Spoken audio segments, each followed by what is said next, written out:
اعوذ باللہ من الشیطان الرجیم بسم اللہ الرحمن الرحیم الحمد للہ رب العالمین والصلاة والسلام علی اشرف الانبیاء والمرسلین وآلہ الطیبین الطاہرین۔ اعوذ باللہ من الشیطان الرجیم فخلف من بعدهم خلف اضاعوا الصلاة واتبعوا الشہوات فسوف یلقون غی۔ پھر ان انبیاء کے بعد ایسے ناخلف ان کے جانشین ہوئے جنہوں نے نماز کو ضائع کیا اور خواہشات کے پیچھے چل پڑے، پس وہ عنقریب ہلاکت سے دوچار ہوں گے۔ کہتے ہیں ایک ہوتا ہے خلف اور ایک ہوتا ہے خلف۔ فخلف من بعدہم خلف، فخلف جانشین بن گئے، من بعدہم ان انبیاء کے بعد خلف برے جانشین، یعنی ناخلف جس کو کہتے ہیں، برے جانشین کو خلف کہتے ہیں، اچھے جانشین کو خلف کہتے ہیں۔ مثلا کہتے ہیں فلان خلف فلاں ہے، ابن فلان کی جگہ، اس کا جانشین صحیح اور اچھا جانشین کہنا ہو تو خلف کہیں گے، برے جانشین کے لیے ناخلف لوگوں کے لیے، جیسے ہمارا اصطلاح ہے ناخلف، ان کے لیے خلفن کہیں گے، خلف بسکون اللام، فخلف من بعدہم خلف، ناخلف لوگ ان کے جانشین ہو گئے۔ ان کے ناخلف ہونے کے سلسلے میں دو باتوں کی نشاندہی ہے۔ ایک تو اضاعوا الصلاۃ، نماز کو ان لوگوں نے ضائع کر دیا، واتبعوا الشہوات، اور دوسری بات جو ہے وہ خواہشات کے پیچھے پڑ گئے ہیں، دنیا پرست ہو گئے۔ آپ کو پچھلی نشست میں بتا رہا تھا کہ انبیاء علیہم السلام کو ہمیشہ اپنے بعد کے بارے میں فکر لاحق رہی ہے۔ بعدی کا مسئلہ بہت سنگین رہا ہے انبیاء علیہم السلام سب کے لیے، چنانچہ رسالت مآب کے لیے بھی بعدی کا مسئلہ بہت سنگین تھا، اور آپ نے اپنے بعد کے لیے فرمایا تھا انی تارک فیکم الثقلین کتاب اللہ وعترتی اہل بیتی ما ان تمسکتم بہما لن تضلوا بعدی۔ تقریباً 35 اصحاب کی روایت سے یہ حدیث ہم تک پہنچی ہے، اس کو تواتر کہتے ہیں۔ اس حدیث میں یہ ضمانت دی ہے رسالت مآب نے اپنے بعد کے لیے قرآن اور عترت۔ قرآن جو ہے وہ اللہ تعالیٰ کی طرف سے دستور حیات ہے، کتاب ہدایت ہے، اہل بیت ان کے وہ ہے، رسالت مآب کی طرف سے جو شریعت ہے اس کے محافظ، ان دونوں سے متمسک رہے تو پھر لن تضلوا بعدی، فرمایا میرے بعد گمراہ نہیں ہوں گے۔ مسئلہ تھا میرے یعنی رسالت مآب کے بعد گمراہی کا مسئلہ تھا، تبھی تو فرمایا لن تضلوا بعدی۔ یہ سنت اقوام و ملل بھی یہی ہے کہ اپنے نبی کے بعد افإن مات أو قتل انقلبتم على اعقابکم، احادیث رسالت مآب کی طرف سے کہ میرے بعد سوف تلقون بعدی اثرۃ فی الفیء، اس قسم کے الفاظ ہیں، میرے بعد ایک طبقاتی معاشرہ وجود میں آئے گا۔ اثرا کہتے ہیں ترجیح کو، ایثار اس کو ترجیح دینا، فی الفیء آمدنی بیت المال میں، بیت المال یعنی سرکاری خزانے کے مال کی تقسیم میں میرے بعد اسرا وجود میں آ جائے گا، یعنی ترجیح وجود میں آ جائے گا، طبقات وجود میں آ جائے گا، اور مراعات یافتہ طبقہ وجود میں آئے گا۔ جب بھی کسی معاشرے میں مراعات یافتہ طبقہ وجود میں آ گیا، وہ معاشرہ درست نہیں ہو سکتا۔ تمام انبیاء کی رسالت کی تکذیب میں وہی مراعات یافتہ لوگ پیش تھے۔ ہے حدیث ہے کہ ہم نے کوئی رسول نہیں بھیجا الا قال مترفوہا، وہاں کے جو مراعات یافتہ لوگوں نے کہا کہ ہم آپ کے اوپر ایمان نہیں لاتے۔ مترف کہتے ہیں قرآن مجید، یعنی عیش و نوش والے، مراعات یافتہ کہتے ہیں ہم اپنے اصطلاح میں۔ یہ رسالت میں نے بہت سے احادیث میں یہ فرمایا۔ حدیث حوض ہے، اور سب سے زیادہ قابل توجہ حدیث یہ ہے کہ رسالت مآب ایک مرتبہ بدریون کے فضائل بیان کر رہے تھے۔ شہداء بدر یعنی جنگ بدر، جو ایک اسلامی تاریخ کا ایک فیصلہ کن اور ایک سرنوشت ساز جنگ تھی، جس میں قریش کو بہت شکست ہوئی۔ قریش کا کوئی گھر نہیں باقی رہا جس میں کوئی نہ مارا گیا ہو۔ بدر میں بڑے بڑے لوگ جو ہے وہ گر گئے، ختم ہو گئے۔ جنگ بدر میں جو لوگ شہید ہوئے تھے ان کے فضائل بیان کر رہے تھے رسالت مآب۔ ایک صحابی نے عرض کیا، یا رسول اللہ، ہم بھی تو بدر میں تھے، ہم نے بھی جنگ میں شرکت کی ہے، ہمارا بھی فضائل بیان فرمائیں۔ صرف شہداء جو شہید ہوئے ہیں آپ ان کی فضائل بیان فرما رہے ہیں۔ فرمایا خطاب کر کے، خطاب عجب ہے نا، اس میں تعین ہوتا ہے۔ فرمایا درست ہے تم لوگوں نے بدر میں شرکت کی ہے، بہت جہاد کیا ہے، بڑا رتبہ ہے، مقام ہے، ولیکن ما ادری ما تحدثون بعدی، لیکن مجھے کیا معلوم کہ تم میرے بعد کیا کچھ تغیر و تبدل کرنے والے ہیں، کیا بدعتیں جو ہے وہ لانے والے ہیں، اسلام میں تبدیلی لانا۔ ما ادری، یہ موطا امام مالک نے لکھا ہے، یہ ہم نہیں کہہ رہے ہیں، یہ موطا امام مالک نے لکھا ہے۔ ولیکن ما ادری ما تحدثون بعدی، درست ہے بدر میں جنگ بدر میں شرکت کرنا بہت بڑی فضیلت ہے، لیکن حضرت ابو ذر کو طعنہ دیا گیا کہ تو اپنے آپ کو بہتر سمجھتا ہے۔ لوگوں نے کہا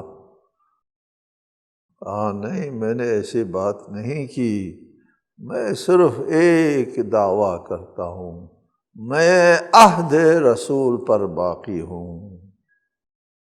یہ تبدیلیاں جو آئی ہیں ان میں شریک نہیں ہوں، میں صرف یہ بات کرتا ہوں، میں کسی سے اپنا آپ کو افضل نہیں کہتا ہوں۔ یہ بہت ہی بڑا مسئلہ ہے، اس میں ہم اس سے زیادہ نہیں جا سکتے۔ کسی اختلافی مسئلے کی طرف ہمارا اشارہ نہیں ہے، حدیث رسول ہے اور قرآن ہے، بس کسی مسلک کی طرف ہم اشارہ نہیں کر رہے ہیں کہ آپ کا مسلک کیا ہے، میرا مسلک کیا ہے۔ حدیث ہے، حدیث پڑھ کے سنا رہے ہیں، اور یہ قرآن ہے۔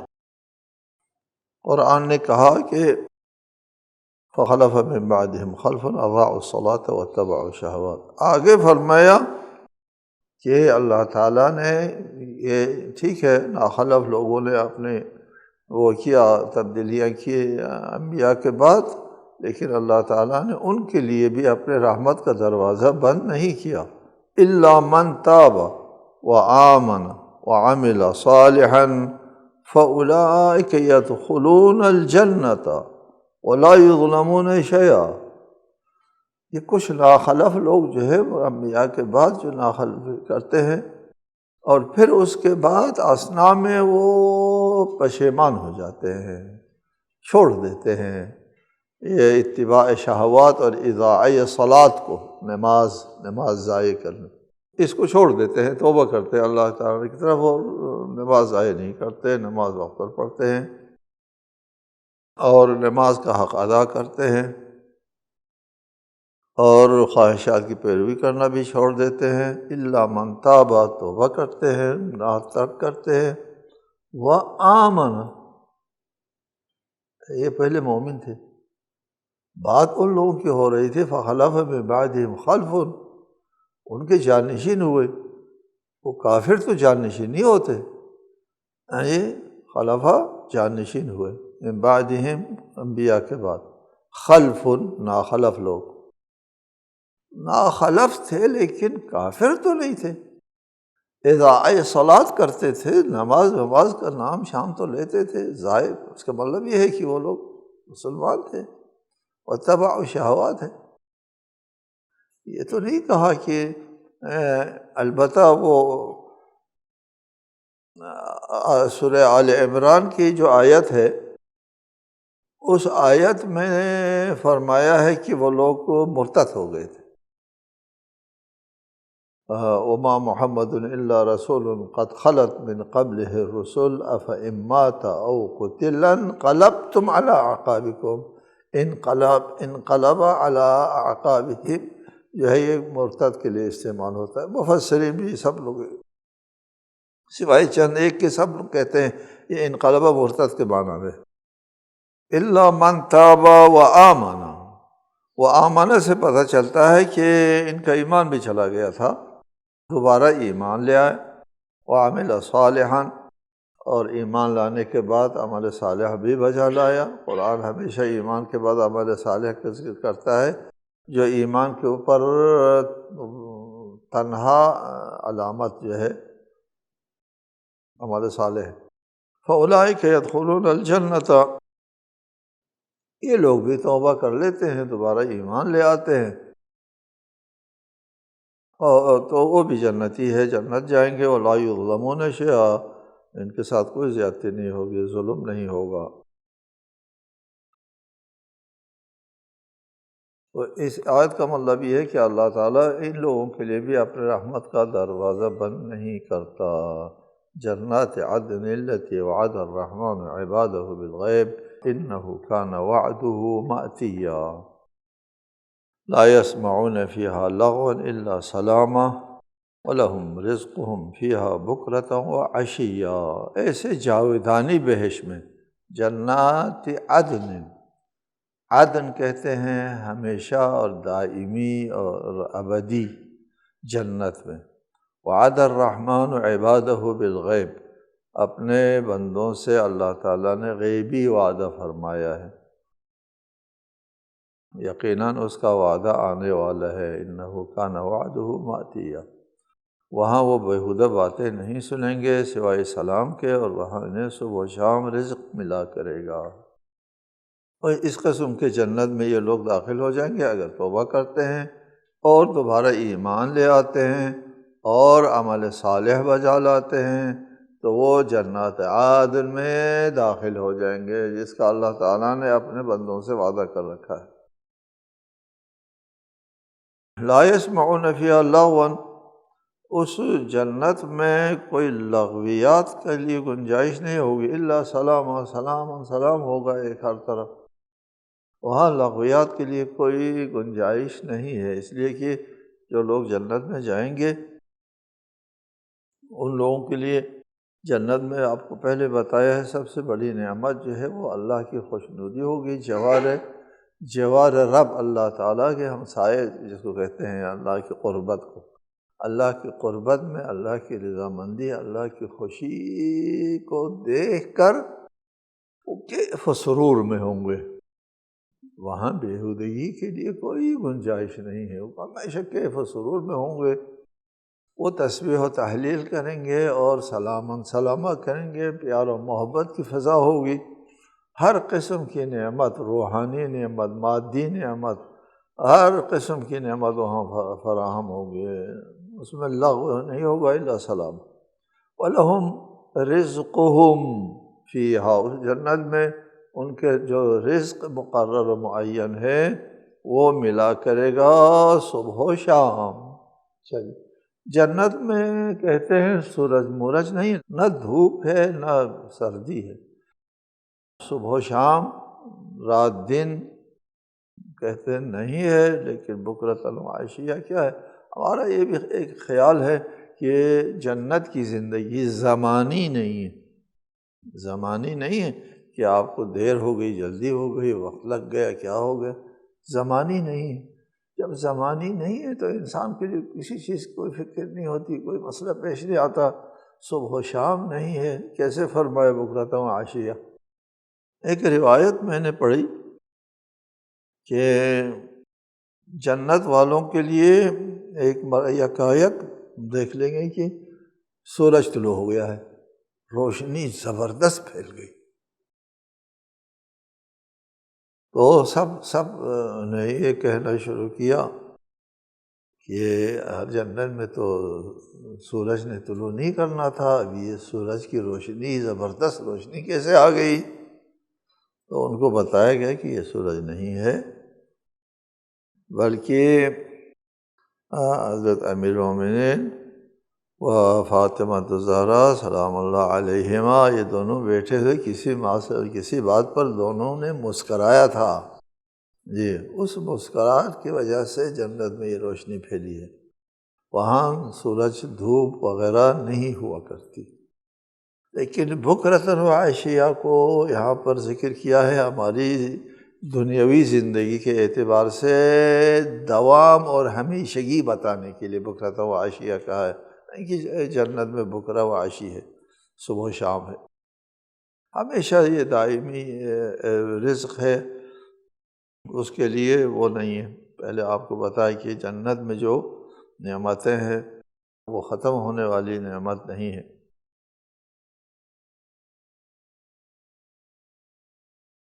تلک الجنۃ التی نورث من عبادنا من کان تقیا، یہ وہ جنت ہے جس میں یہ لوگ یہ توبہ کر کے ایمان لے آ کر عمل صالح بجا لا کر دوبارہ راہ راست پر جو آنے والے لوگ ہیں یہ اسی جنت میں جائیں گے جو ہم اپنے بندوں میں سے جو متقین ہیں ان کو وارث بنائیں گے، نورث وارث بنائیں گے،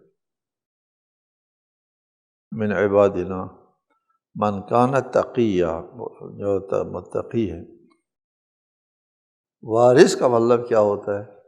وارث بنائیں گے، عنایت کریں گے، دے دیں گے، ہم ان میں داخل کریں گے، جیسے دیگر آیات میں ہے۔ سورہ المؤمنون میں بھی یہ ایک آیت ہے، اولئک هم الوارثون الذین یرثون الفردوس هم فیہا خالدون، وہاں بھی وارث سے کہا ہے، ادھر بھی نورث من عبادنا، ہم کو ہم وارث بنائیں گے۔ وارث کہتے ہیں کسی کا مال کسی کی طرف منتقل ہونے کو۔ جنت اللہ تعالیٰ کے پاس ہے اور جنت اللہ تعالیٰ ہم کو عنایت کرے گا، یہ ہبہ ہے، بخشش ہے، عنایت ہے، نعمت ہے، میراث تو نہیں ہے، وراثت تو نہیں ہے۔ اس کے جواب میں تفسیر میں لکھتے ہیں سورہ المؤمنون میں بھی اور یہاں بھی کہ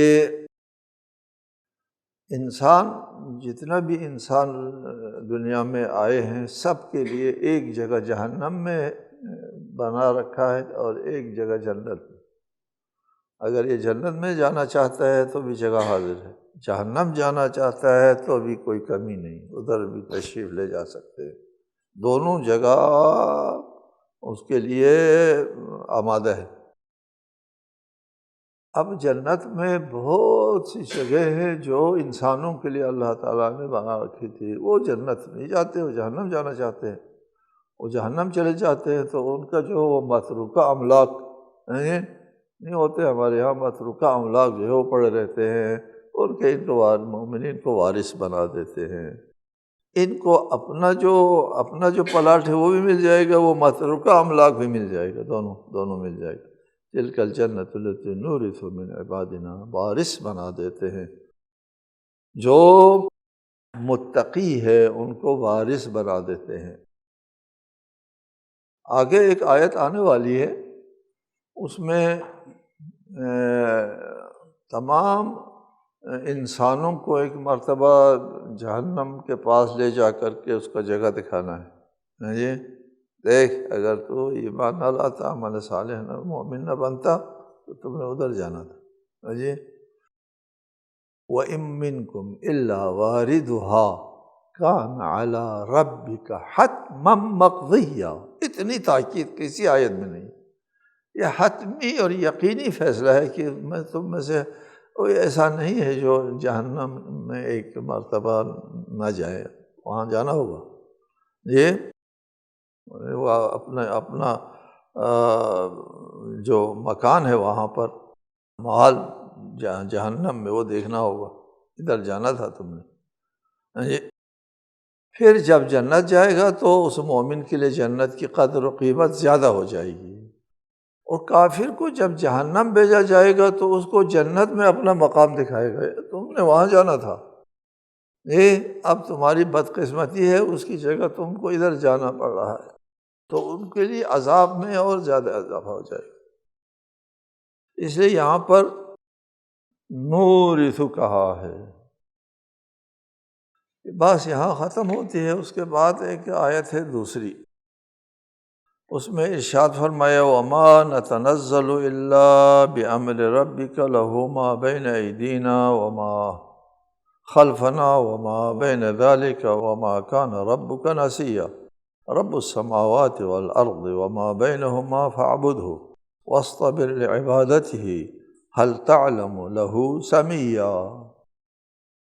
اس آیت کی شان نزول میں کہتے ہیں کہ ایک وقفہ سا ہوا رسالت مآب کے اوپر وحی نازل ہونے میں، وحی نازل نہیں ہو رہا تھا کچھ وقفے کے لیے۔ پھر جب جبرائیل نازل ہوا تو رسالت مآب نے پوچھا کیا بات تھی، عرصہ گزر گیا وحی نہیں آ رہی تھی، آپ کیوں نہیں آئے جبرائیل؟ جبرائیل کو اللہ تعالیٰ نے یہ آیت دے کر کے بھیجی ہے کہ دو ما نتنزل، ہمارا اپنا تو ارادہ چلتا نہیں، آپ کو بتایا ہے۔ یہ قابل توجہ بات ہے۔ فرشتے صرف اللہ کے ارادے کے نفاذ کے لیے ذریعہ اور سبب ہے، جس طرح دھوپ اور پانی رزق دینے کے لیے سبب ہے ہمارے لیے۔ یہ پانی کا بس اپنا نہیں چلتا، اس کو جس طبیعت کا بنائے وہی اثر دکھانا ہوتا ہے پانی کو، اس کو اختیار میں تو نہیں ہے کہ جی میں اپنی تراوت چاہوں تو دکھاؤں، تراوت نہ چاہوں نہ دکھاؤں، وہ پانی کے بس میں نہیں، دھوپ کے بس میں نہیں ہے۔ فرشتوں کو اللہ تعالیٰ جس حکم پر لگاتا ہے اسی حکم پر جو ہے وہ اپنا ارادہ نہیں رکھتے، ان فرشتوں کا اپنا ارادہ نہیں ہوتا۔ ہم انسان کی طرح نہیں ہیں فرشتے، ہمارا اپنا ارادہ ہوتا ہے، ہم اپنے ارادے کے ذمہ دار ہوتے ہیں، مسئول ہوتے ہیں، ہم کرتے بھی ہیں نہیں بھی کرتے ہیں۔ فرشتے ایسے نہیں ہو سکتے کہ فرشتے اللہ کی بات مانے بھی اور نہ بھی مانے، ہاں ایسا تو کبھی نہیں ہوا، کسی فرشتے سے نہیں ہو، نہ ہو سکتا ہے کہ اللہ کی بات مانے نہ مانے، نہیں، وہ تو اللہ کی بات ماننا ہی ہوتا ہے۔